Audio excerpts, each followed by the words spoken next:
Thank you, sir, for giving me an opportunity to speak.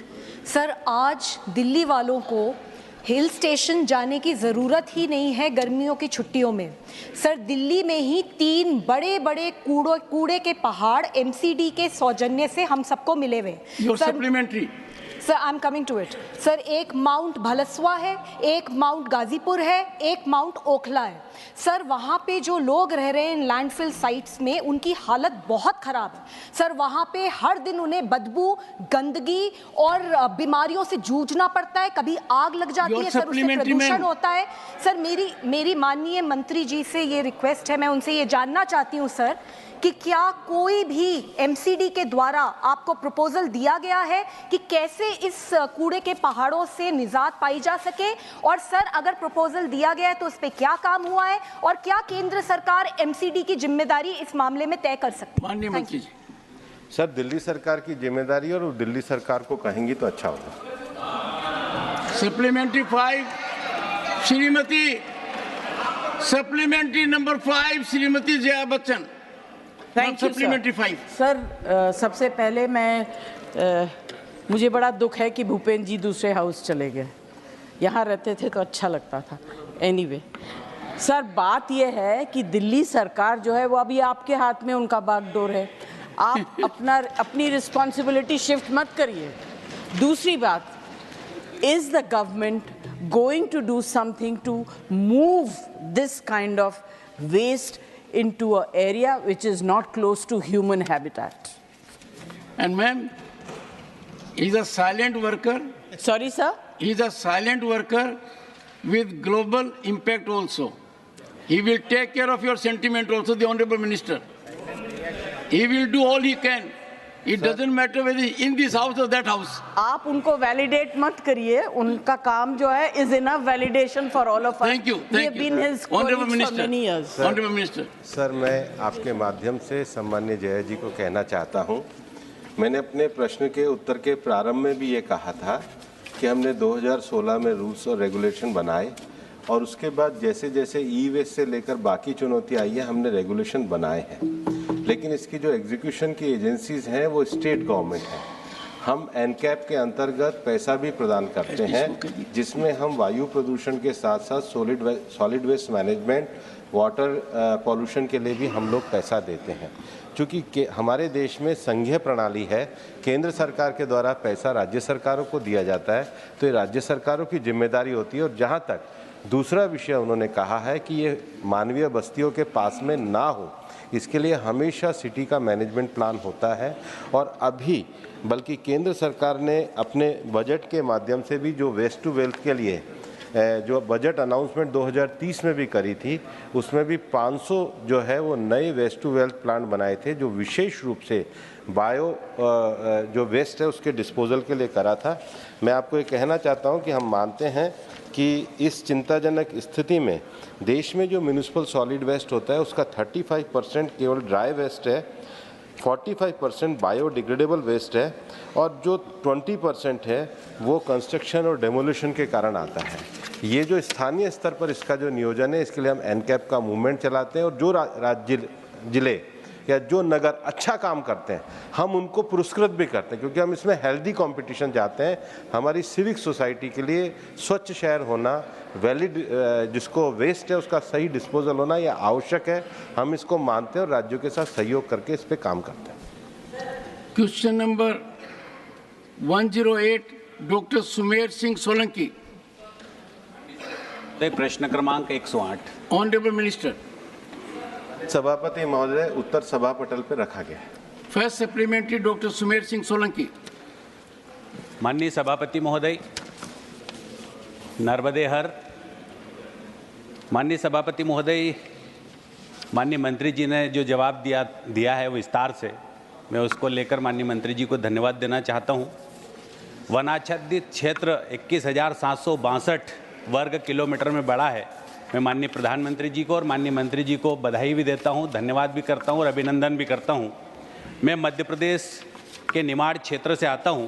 Malwa और निमाड़ में नर्मदा जी के दोनों तरफ सतपुड़ा और विंध्याचल के पहाड़ है, और इन क्षेत्रों में आदिवासी जिले हैं।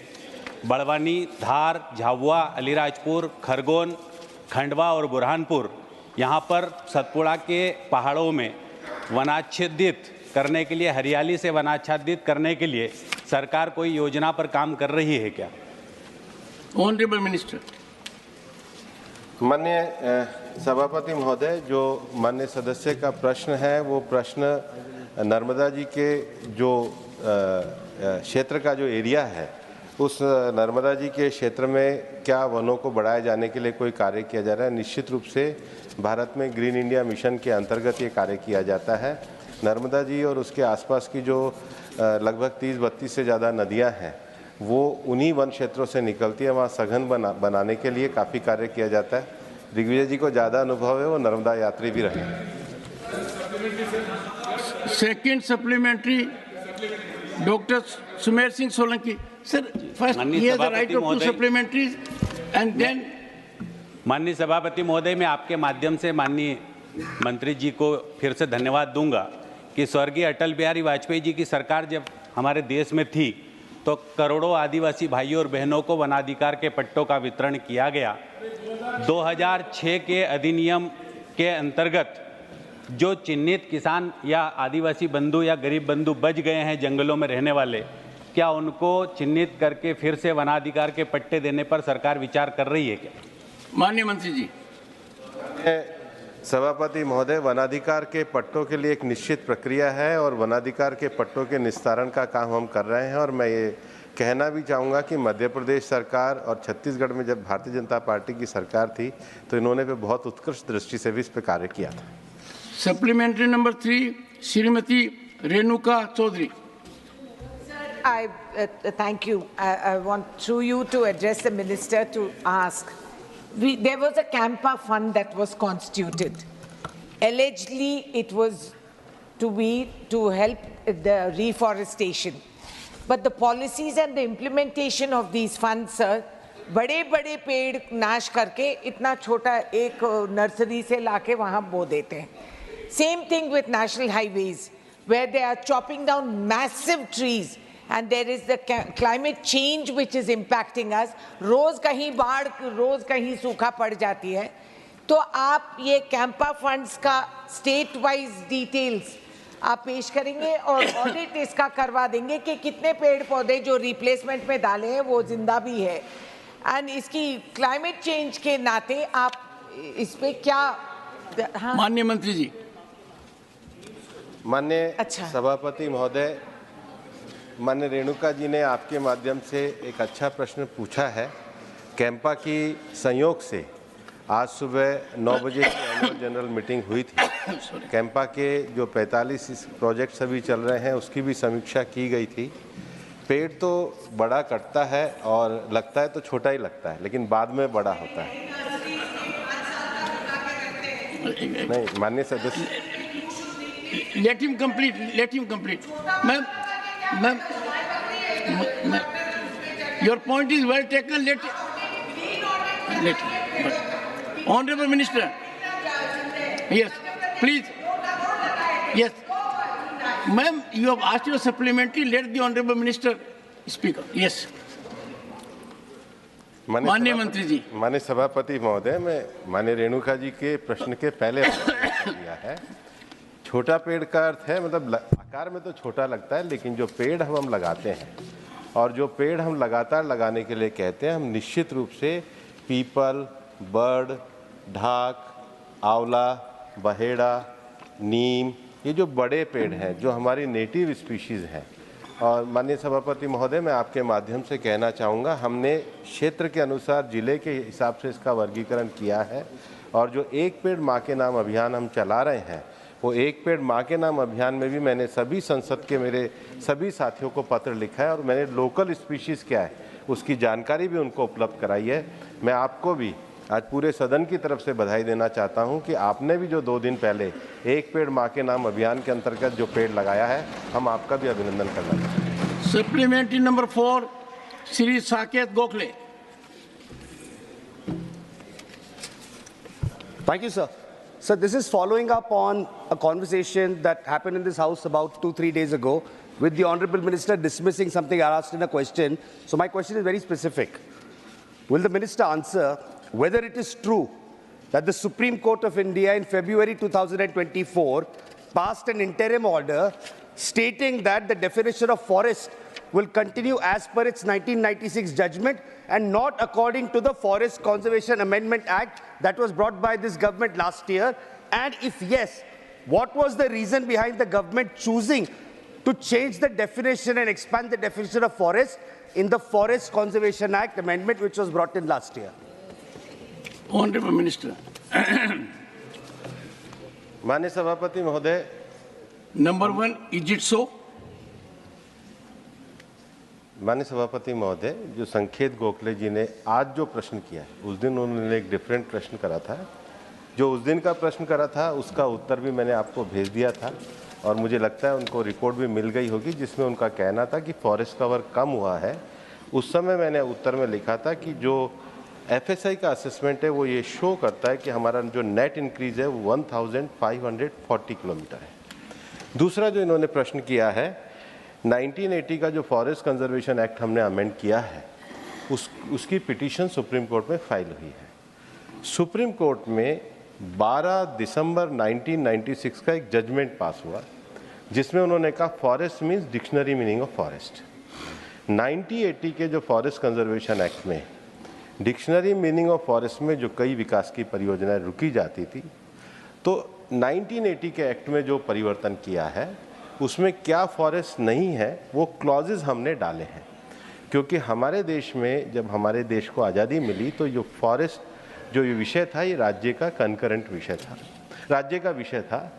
जो बाद में कांग्रेस के समय में जो अमेंडमेंट हुआ फॉरेस्ट को कंकरेंट सब्जेक्ट में डाला गया और 1980 में उसी के कारण फॉरेस्ट कंजर्वेशन एक्ट आया।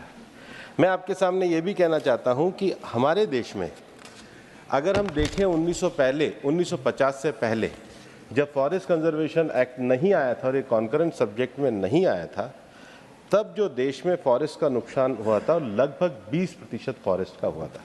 उस सरकार उस समय की सेंसिटिविटी को जानकर इसको फॉरेस्ट कंजर्वेशन एक्ट के अंतर्गत लाई, लेकिन 12/12/96 का जो डिक्शनरी मीनिंग ऑफ फॉरेस्ट का सुप्रीम कोर्ट का विषय था उसके कारण कई तरह के अवरोध खड़े हुए और क्लैरिटी नहीं थी। उस क्लैरिटी के लिए हम फॉरेस्ट कंजर्वेशन एक्ट में फॉरेस्ट क्या नहीं है वो लेकर के आए हैं और इसलिए ये मामला अभी सब जुडिस है। हम पूरा जो विषय है सुप्रीम कोर्ट में भी रखने वाले, डेफिनेशन पे कोई क्वेश्चन नहीं उठा है।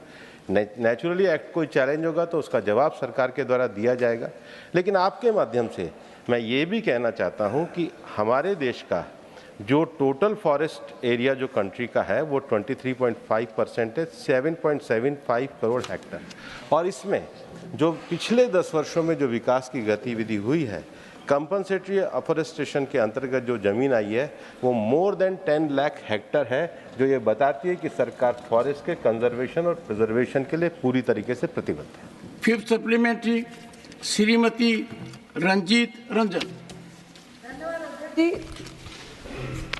सर, मैं आपके माध्यम से मंत्री साहब से पूछना चाहती हूँ कि कृपया एक तो स्टेट वाइज ब्यौरा दें कि किन किन प्रदेशों में कितनी फॉरेस्ट लैंड को अन पर्पस के लिए डाइवर्ट किया गया है, और साथ ही आपने उत्तर में दिया है कि 2011 की तुलना में 2021 में आकलन में वनाच्छेद क्षेत्र जो है वो बढ़ा है, तो इसका क्या विवरण है, कहाँ पे बढ़ा है और उसकी क्या सिचुएशन है, और क्या सरकार, दिल्ली राजधानी है देश की और अपना यहाँ कोई वन क्षेत्र नहीं है और यमुना के किनारे बहुत सारी जो ज़मीन है वो अननेसेसरी बहुत अवैध कब्जे लगातार हो रहे हैं, तो क्या सरकार की ऐसी कोई योजना है कि यमुना के किनारे जो ज़मीन ऐसे ही पड़ी है पीपल जैसे वृक्ष लगाकर एक वन दिल्ली में भी बसाया जाए, क्योंकि सबसे पॉल्यूटेड जो हमारी जिला है, प्रदेश है, वो दिल्ली है।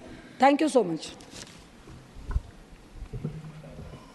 माननीय सभापति महोदय, ये माननीय सदस्य ने एक अच्छा विषय ध्यान दिलाया है कि यमुना के किनारे जो ज़मीन में एनक्रोचमेंट होता है और वहीं पर हमने पेड़ लगाने का काम शुरू किया है। माननीय उपसभापति महोदय जी, सभापति महोदय जी भी वहीं पर पेड़ लगा के आए। मैं तो ये कहूँगा कि पिछले वर्ष भी उस जगह पर हम लोगों ने एक पेड़ लगाने का काम किया, विशेष रूप से जो यमुना का जो एनक्रोचमेंट का एरिया उसको खाली कराते हुए हम लगातार पेड़ लगा रहे हैं। सदस्य भी लगाना चाहे तो उनका भी स्वागत है। फॉरेस्ट सर्वे में किस क्षेत्र में फॉरेस्ट बढ़ा है और किस में नहीं बढ़ा है, इसकी जो पूरी रिपोर्ट है वो हमारी द्विवार्षिक रिपोर्ट आती है जो 1987 से इस देश में प्रारंभ हुई है, और उस रिपोर्ट में के अंतर्गत ये सारा विषय दिया जाता है और उसमें यह भी विश्लेषण किया जाता है कि डेंस फॉरेस्ट, मीडियम फॉरेस्ट और ओपन फॉरेस्ट की क्या स्थिति है। ये FSI की रिपोर्ट उपलब्ध है, मैं माननीय सदस्य को भी उपलब्ध करा दूंगा जिसमें पूरा डिटेल है।